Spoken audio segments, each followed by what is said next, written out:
Europe continent అంటేనే చాలా చల్లగా ఉంటుంది. ఈవెన్ సమ్మర్ లో కూడా మాక్సిమం 25 degrees Celsius దాటదు. అలాంటి యూరప్ లో మోస్ట్లీ జర్మనీలో జూన్ ఎండింగ్ కి 41 degrees Celsius టెంపరేచర్ రికార్డ్ అయింది. 3 రోజుల క్రితం ప్రపంచమంతా ఒకే వార్త చూసింది.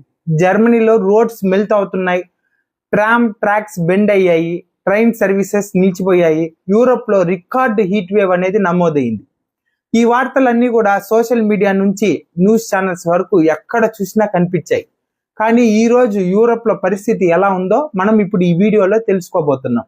అయితే అక్కడ ఇంకా హీట్ వేవ్ కొనసాగుతుందా లేక అన్నీ నార్మల్ అయిపోయాయా, మరియు సైంటిస్టులు ఎందుకు ఇప్పటికీ ఆందోళన చెందుతున్నారు?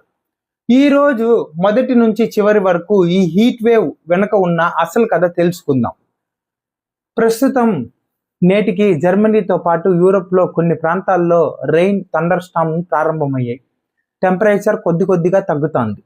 కొన్ని రోజుల క్రితం ప్రభావితమైన ట్రైన్ సర్వీసెస్, ట్రామ్ సర్వీసెస్ చాలా చోట్ల మళ్ళీ నార్మల్ అవుతున్నాయి.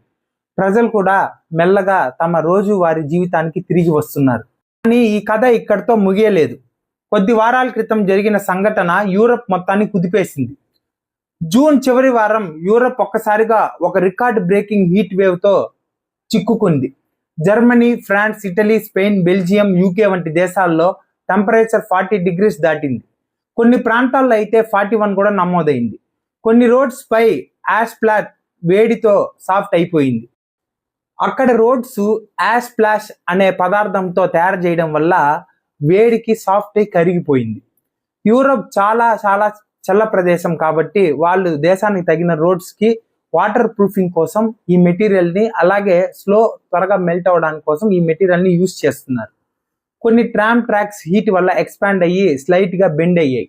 సేఫ్టీ కోసం కొన్ని ట్రైన్ సర్వీసెస్ స్పీడ్ తగ్గించారు. కొన్ని ట్రామ్ రూట్స్ తాత్కాలికంగా సస్పెండ్ చేశారు. ప్రపంచ మీడియా యూరప్ ఇస్ మెల్టింగ్ అనే హెడ్లైన్స్ తో వార్తల్ని ప్రసారం చేసింది. కానీ యూరప్ నిజంగా కరుగుతుందా లేదా?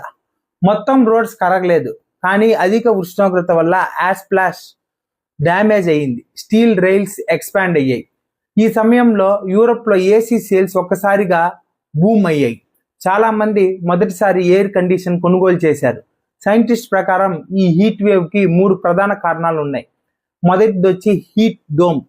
హీట్ డోమ్ అంటే ఒక పెద్ద హై ప్రెషర్ సిస్టమ్ ఒక ప్రాంతంపై చాలా రోజుల పాటు నిలిచిపోతుంది.